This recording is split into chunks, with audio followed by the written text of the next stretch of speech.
Phone गाडीवर phone कसा उचलणार?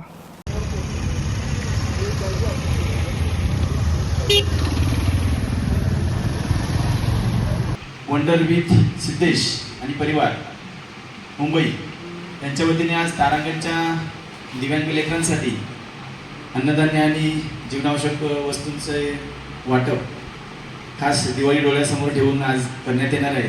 जी मंडळी माझ्यासोबत आज जोडली गेलेली आहेत आणि त्यांच्या सपोर्टमुळे, त्यांचा पाठिंबा आहे मला, त्यांच्यामुळे आणि हे आज शक्य होत आहे.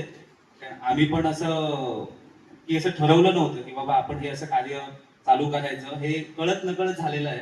आणि जसं आमचे आनंद भाऊ जसे बोलले की आम्ही पहिल्यांदा बोलक्या कावळ्याच्या कुटुंबाला मदत केलेली, ती पण आम्ही अशी केलेली की मी पहिला जाऊन आलेलो आणि मी सहज बोलून टाकलेलं की बाबा आम्ही मदत येणार तेव्हा मी तुम्हाला जी होईल तेवढी आम्ही मदत करणार.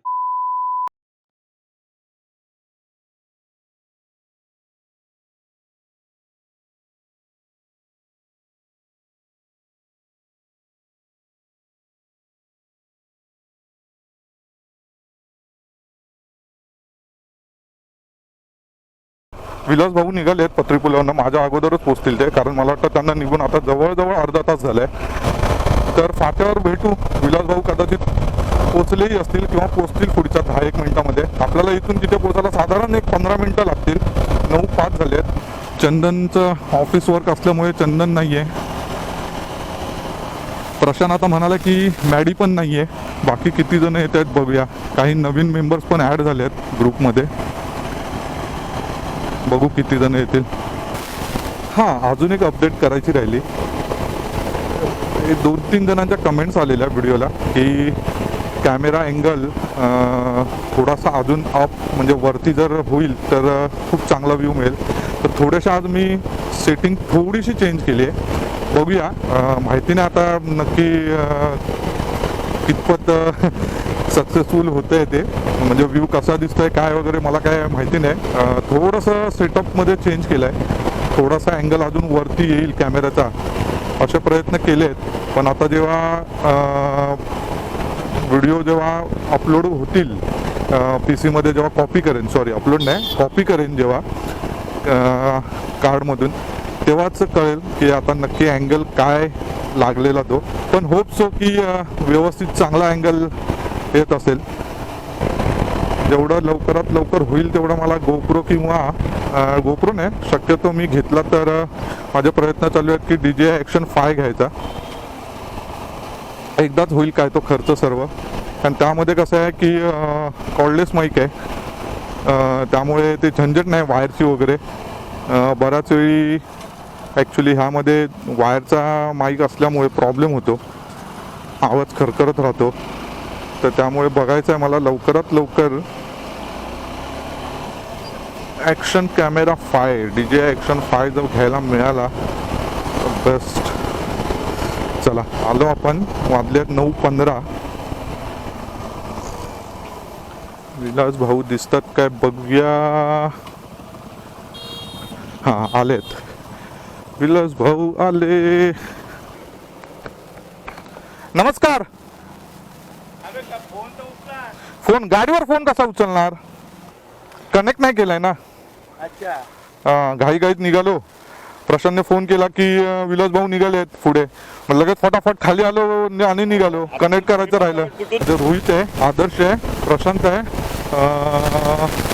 राजेश आहे, निखिल भाऊ आहेत, ऋषिकेश आहे. हे बघा, ही रोडची कंडिशन आहे.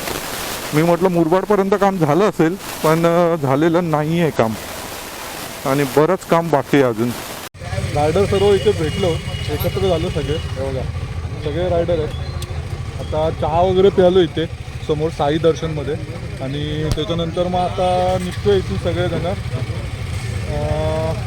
मला वाटतं जवळजवळ हा एक बाईक आहे, 1, 2, 3, 4, 5, 6, 7, 8, 9 आणि 2 फोर व्हीलर आणि 8 बाईक आहेत. अजून 1-2 यायचे आहेत. त्याच्यानंतर मग ग्रुप कंप्लीट होईल. मग आता इथून निघतो आहे 5-5.5 किलोमीटर फक्त इथून जायचं आहे आपल्याला. त्याच्यानंतर मग आपण आपल्या लोकेशनवर पोचू. ही एक गाडी आहे आपली 4 व्हीलर इथे कैलासची, आणि विलास भाऊ मला वाटतं गेले. ठीक आहे, चला भेटू आता पुढे जाऊन. तुम्ही घेणार होता ना? घेतला बघा, 1 नंबर रोड आहे. आहे ना. असा रोड पाहिजे, मस्त मजा येते. हा रोड आहे ना, हा रोड जातो डायरेक्ट कर्जतला. आपण 2 वर्षापूर्वी सोंडाई फोर्टला गेलेलो, त्यावेळी आपण या रोडने गेलेलो पावसामध्ये. एक नंबर आहे राईडसाठी. पुढे तर मस्त की एक छोटासा घाट सेक्शन पण लागतं आणि मस्त की लेफ्ट राईट कर्व्ज आहेत सर्व. कॉर्नरिंग करायला एक नंबर रोड आहे. पूर्ण जंगल आहे दोन्ही बाजूला. हां, आणि सकाळी सकाळी जर 7 वाजता वगैरे जर या रोडला असाल ना तुम्ही, तर मस्त मजा येते. हा हा हा, मस्त थंड हवा लागते.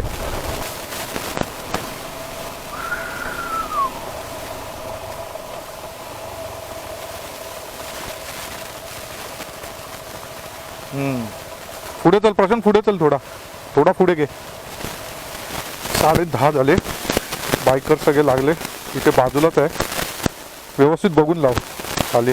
हां, ओके. विलासभाऊंनी लावली इथे गाडी, कैलासने पण लावली. बाकी आपला ग्रुप सगळा आला. 2 जण मला वाटतं फक्त यायचे बाकी आहेत. राज आणि कोण आहे, अजित भाऊ पण आलेत. आणि इथेच आपल्याला जायचं आहे तारांगण.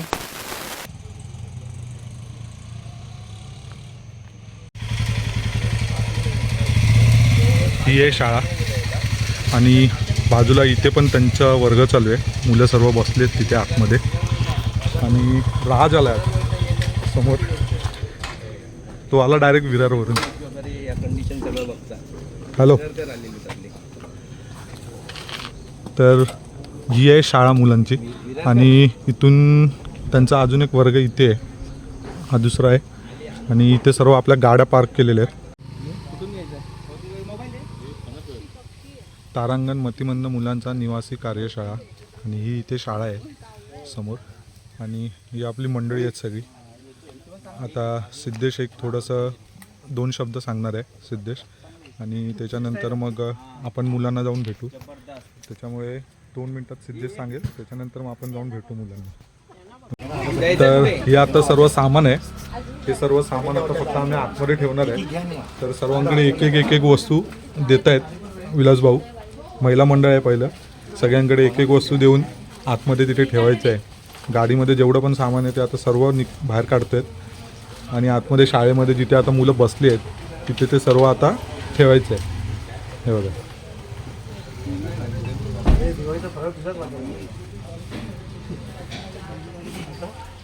हे एकाने नाही होणार आहे. काय गोणी आहे, याच्यामध्ये पण सर्व छोट्या वस्तू आहेत ज्या 2-2 किलो 3-3 किलो 1-1 किलोच्या आहेत. त्या सर्व गोणीत आहेत त्या. त्याच्यानंतर अजित भाऊंकडे एक गोणी दिली आहे. मला वाटतं गहू तांदूळ वगैरे आहेत.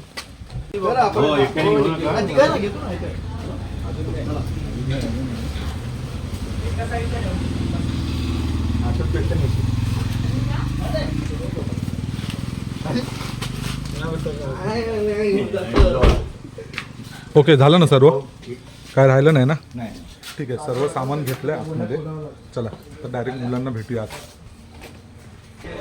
हे बघा, तारांगण 3rd संडे हाऊस, तारांगण मतिमंद मुलांची निवासी कार्यशाळा.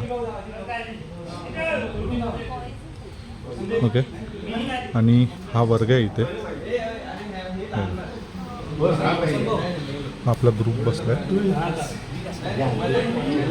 आणि मुलं बसलेत खाली सर्व.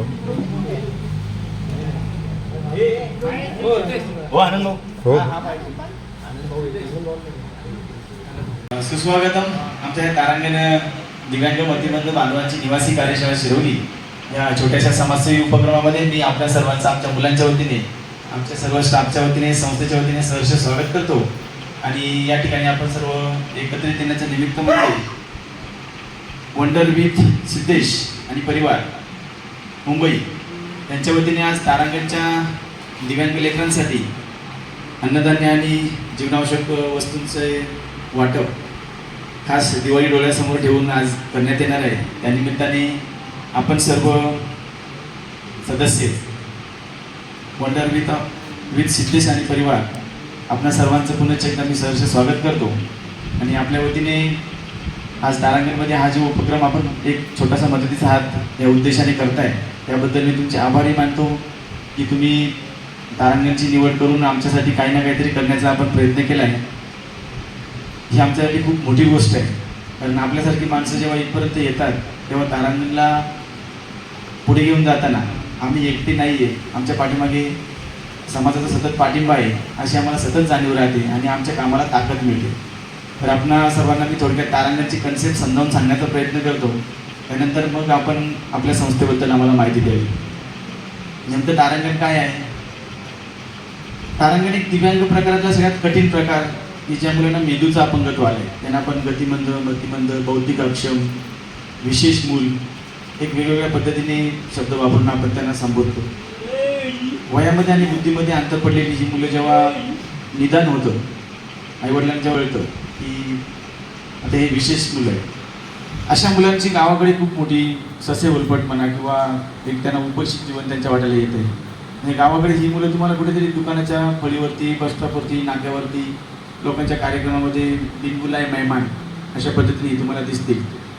जेव्हा निदान होतं, कळतं की आईवडिलांना माहीत होतं की आता हे अशा पद्धतीचं जन्माला आलं आहे, तेव्हा मग आईवडिलांच्या ज्या अपेक्षा असतात त्या अपेक्षा या मुलांकडून पूर्ण होणाऱ्या नसतात. उदाहरणार्थ नॉर्मल मुलांची ज्या शाळा आहेत त्या शाळेमध्ये अशी मुलं शिकून डॉक्टर, वकील काहीतरी होतील, इंजिनियर होतील, म्हातारपणाची काठी होईल, वंश पुढे घेऊन जाईल, असं काही ना काहीतरी ते लोक त्यांच्याकडून पूर्ण होणाऱ्या अपेक्षा असतात. ह्या अपेक्षा ह्या मुलांकडून पूर्ण होणार नाही. जेव्हा आईवडिलांना कळतं की आता हे आपल्या काही कामाचं नाही, तेव्हा मग त्या मुलाच्या बाबतीत खूप कठीण समस्या निर्माण होते. मग त्याला गावाकडे अक्षरशः जनावरासारखं आयुष्य आहे.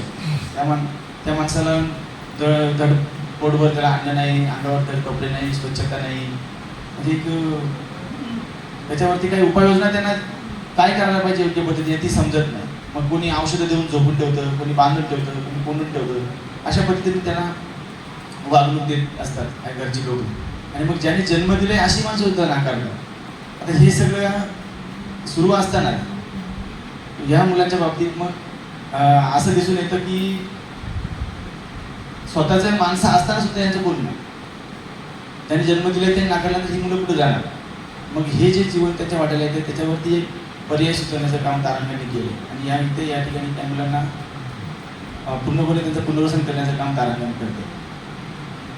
तारांगणचं पहिले वैशिष्ट्य म्हणजे लोकाश्रयावर चालणारी संस्था आहे. त्याला शासनाचं कुठल्याही प्रकारचं अनुदान नाही, पूर्णपणे मदतीवरती आणि लोकांच्या सहकार्याने ही संस्था चालते. दुसरं वैशिष्ट्य म्हणजे मुरबाड आणि शहापूरची मुलं इथे एकही रुपया फी न घेता आम्ही सांभाळतो. त्याच्यामुळे आपण कुठल्याच प्रकारची अपेक्षा करत नाही. त्यांच्यासाठी आपण मग समाजापुढे हात पसरतो. तिसरं वैशिष्ट्य म्हणजे इतर संस्थांमध्ये तुम्ही कधी गेले असेल, तुम्हाला माहिती असेल की संस्था आहे, शाळा आहे, म्हणजे कोणीतरी गॉडफादर असतो. इथे कोणी गॉडफादर नाही. आम्ही काम करणाऱ्या लोकांनी मिळून या संस्थेची सुरुवात केलेली आहे. आणि हे सगळं करण्यामागचं कारण की आम्ही एका संस्थेत नोकरी करत होतो. 10 वर्ष त्या संस्थेत नोकरी केल्यानंतर जेव्हा प्रत्येक माणूस नोकरी करताना त्याची काहीतरी अपेक्षा असतात की शासनाचं अनुदान येईल, चांगला पगार मिळेल, आमच्या सगळ्यांच्या पुढच्या पिढ्यांचं भविष्य होईल, या उद्देशाने आम्ही 10 जण काम करत होतो. आणि मग जेव्हा आम्ही काही प्रश्न विचारले की आता किती वर्ष आणखी करायचे, 10 वर्ष आम्ही 3000 मानधनमध्ये काम करत होतो. आणि जेव्हा त्यांनी प्रश्न विचारायला सुरुवात केली त्यांनी हात वरती केली की नाही, तुम्हाला करायचं असेल तर कारण निघून जा. आणि हे सगळं सुरू असताना 2019च्या एंडिंगला आपलं कोविड जेव्हा आलं त्याच टायमिंगला आमचं त्यांच्यामध्ये संघर्ष चालू होता आणि नेमकं कोविड आलं. मग कोविडच्या नावाखाली त्यांनी तिथून आम्हाला बाजूला केलं. बाजूला करताना त्यांनी पॉलिसी काय राबवली की सगळ्या स्टाफला घरी बसवलं. एक तिथे मी एक मुक्त होतो, कारण ते सगळा तिथला जो सेटअप होता तो सेटअप सगळा सांभाळायचा होता.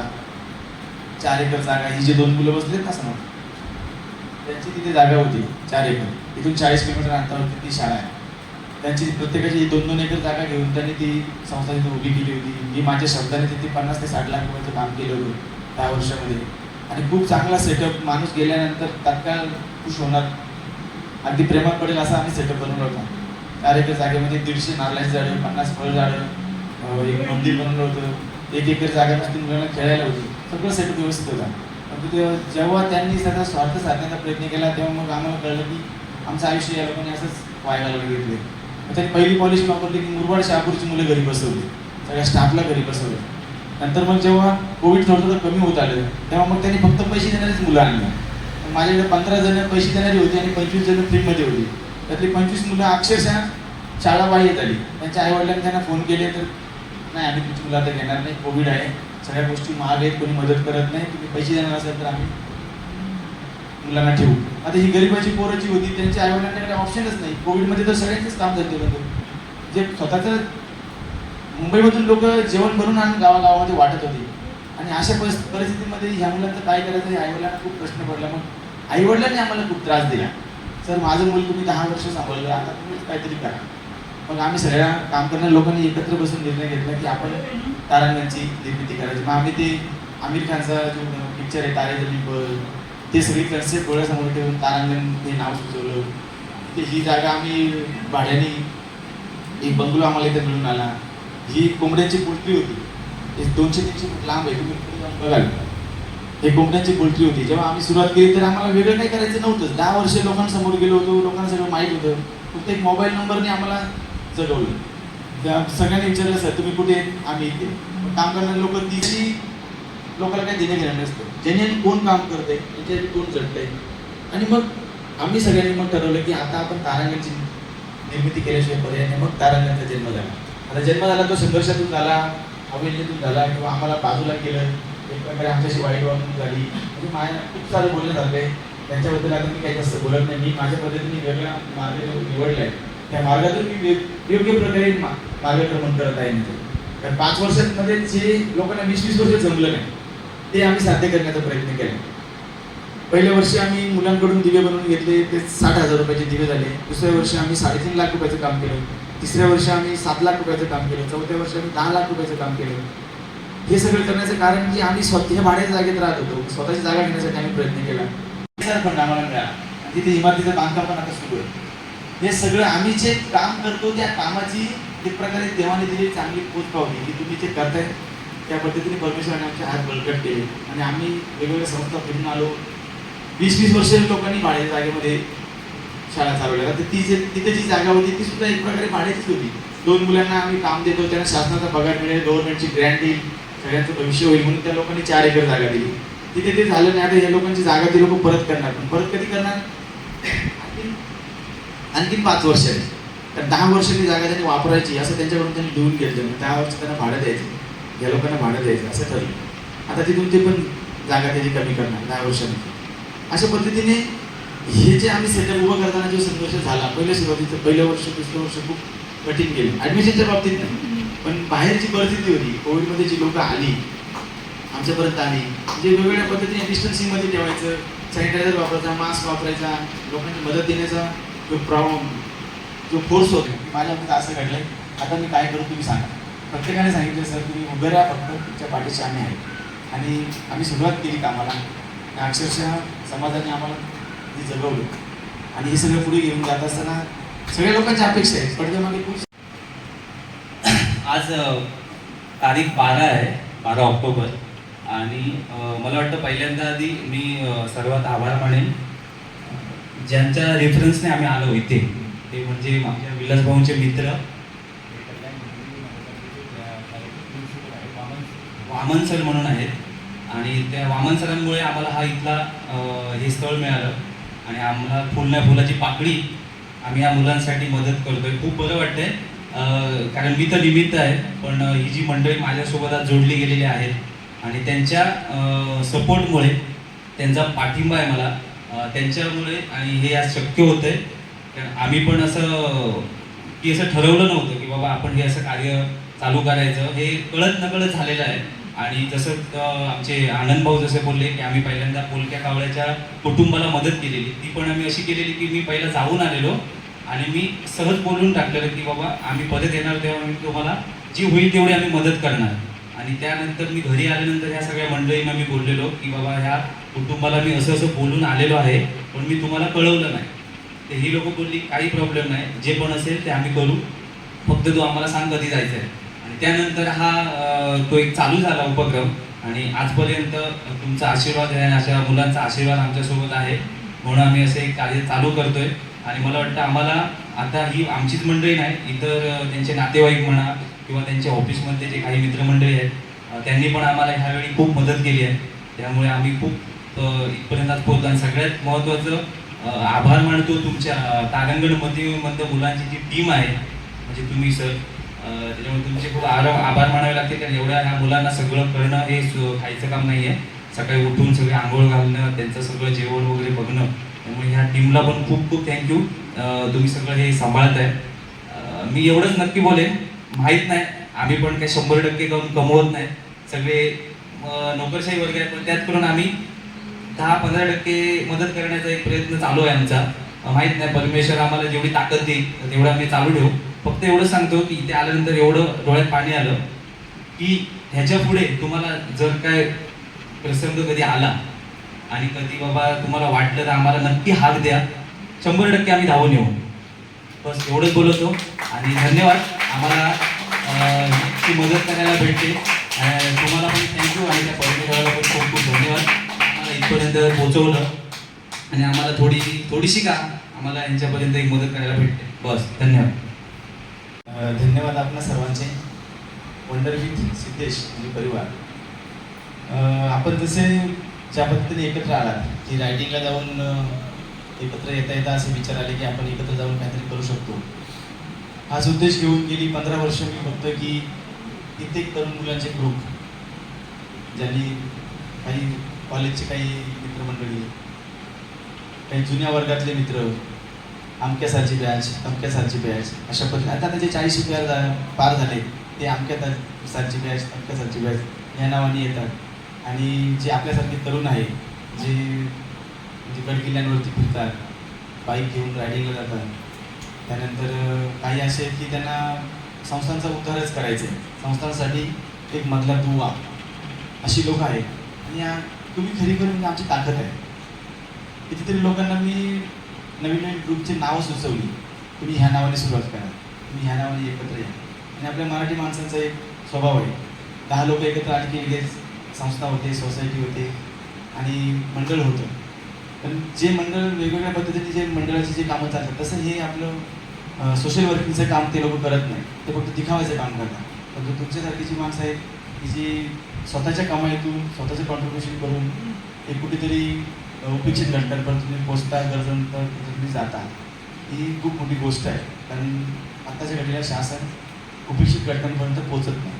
आपल्यासारख्या ज्या NGO आहे, जे ग्रुप आहे, त्यांच्या माध्यमातूनच गरीब लोकांपर्यंत काही ना काहीतरी चांगल्या गोष्टी पोहोचतात. काहीतरी मागच्या वर्षी आमच्याकडे 300 किलो मिठाई घेऊन एक संस्था आली होती, 400 साड्या घेऊन एक संस्था आली होती, 2 मेडिकल कॅम्प करणारी एक संस्था आली होती, एकाने स्किनचे कॅम्प केला होता, स्किन स्पेशलिस्ट आले होते, एकामध्ये बालरोग तज्ञ आले होते. आमच्या कामाची पद्धत अशी आहे की आम्ही तुम्हाला फिरून पाठीमागे फोन नाही करणार, आम्ही तुम्हाला चुकून मेसेज पण करणार नाही. जेव्हा तुम्हाला काही वेगळं चांगलं करावंसं वाटेल तेव्हा तुम्ही तारुण्याचा विचार करावा, हेच मी तुम्हाला फक्त सुचते.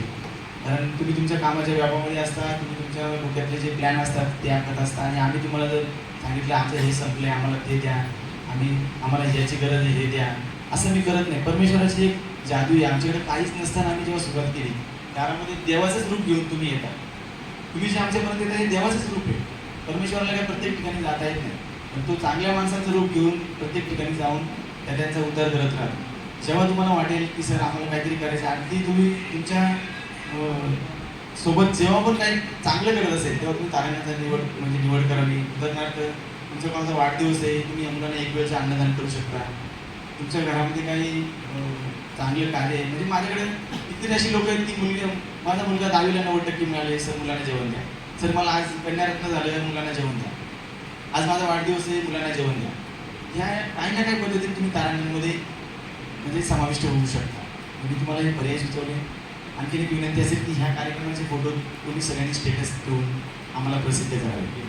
काही ग्रुपना प्रसिद्धी करायची नसते, परंतु आम्हाला असं वाटतं की तुम्हीच आम्हाला सोशल मीडियामध्ये पाठवणार, तर ते तुम्ही व्हिडिओ फोटो जे बनवले ते तुम्ही लोकांपर्यंत पोहोचवा, जेणेकरून तुमचं पाहून आणखीनही लोक इथे आली पाहिजे. तिसरी गोष्ट की आम्ही जे दिवाळीचं साहित्य बनवलं आहे, मुलांकडून ते किट बनवलं, जे इच्छुक असतील त्यांनी घेतले तरी चालू शकतो. 100 रुपयाला एक किट आहे, त्याच्यामध्ये 4 पंथ आहेत, 4 रंग आहेत, 2 उठण्याची पॉकेट आहेत आणि सफेद रांगोळी आहे. म्हणजे आमच्या मुलांनी बनवलेलं साहित्य प्रत्येकाच्या घरात वापरलं जाते. दारात रांगोळी काढली जाणार, दिवे लावले जाणार, उठण्याने आंघोळ होईल, म्हणजे जे होईल ते सगळं आमच्या मुलांची आठवण तुमच्यापर्यंत आहे. आणखीनही खूप सारे बोलण्यासारखं आहे, परंतु मी आपल्या सर्वांची रजा घेतो आणि आजच्या दिवशी तुम्ही आमच्या तारुण्यांमध्ये जे उपक्रम राबवला आहे त्याबद्दल सर्वांचे आभार मानतो. धन्यवाद. शेवटची सूचना की तुम्हाला जे फोटो असतील मुलं आता अशी बसलेत अशीच तुम्ही घ्या कारण हे उठल्यानंतर काही शिस्तीत बसणार नाही बघा पाठीमागे पाहिजे तुम्ही बसून फोटो एक मिनिट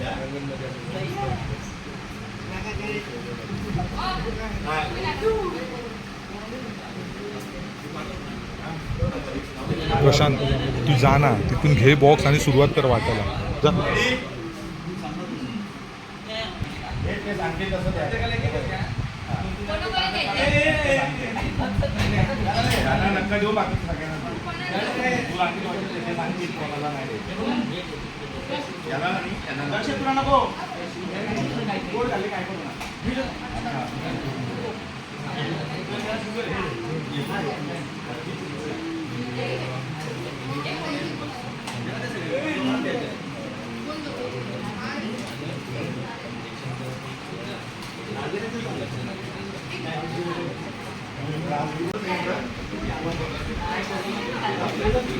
राजगिऱ्याच्या सगळ्यांना चालतील ना.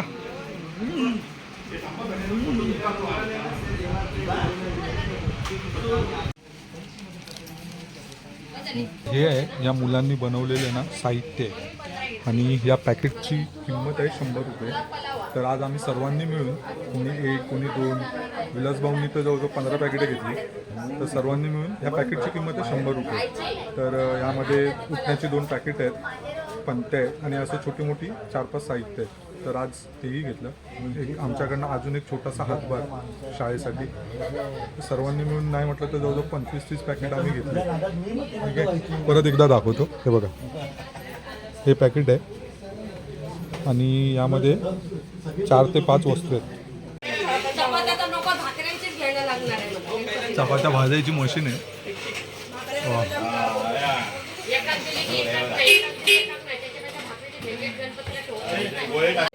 तर अशा रीतीने आजचा कार्यक्रम पूर्णपणे पार पडलेला आहे आणि आता आम्ही निघतोय घरी जायला. ऑलमोस्ट सर्व कार्यक्रम व्यवस्थित झाला अगदी. मुलांना सगळ्यात शेवटी नंतर मुलांना लाडू वगैरे वाटून कार्यक्रमाचा समारोप केला. मुलंही खुश झाली तुम्ही बघितलात. तर तिथूनही पुढे आमचं असंच कार्य चालू राहील आणि आपल्या यूट्यूबच्या माध्यमातून चॅनलच्या माध्यमातून ते तुम्हाला दिसेलही. इथूनही पुढे जे काही कार्य होईल ते. चला भेटूया आता डायरेक्ट बाईकवर. आम्ही आपलं फक्त बोर्डिंग करतो आणि आता आम्ही पोचलो आहे शिकवायला. हा ब्लॉग आपण आता इथे संपवूया. भेटूया आपण नेक्स्ट ब्लॉगमध्ये. बघूया आता कधी होतो आहे नेक्स्ट ब्लॉग, कधी राईड होतो आहे. हम्पीची राईड तर आपली येईल जानेवारीमध्ये. एक 6-7 दिवसाची राईड असेल ती. पण मध्ये आता 1-2 राईड होतील पण आता आपण किती त्यातली जॉईन करू माहिती नाही. जायला मिळेल न मिळेल पण जर जायला मिळालं तर नक्कीच आपण त्या राईडचे ब्लॉग आपले येतीलच. पण आता हा ब्लॉग आपण इथे संपवूया आणि भेटूया आपण आता नेक्स्ट राईडमध्ये. ओके चलो बाय.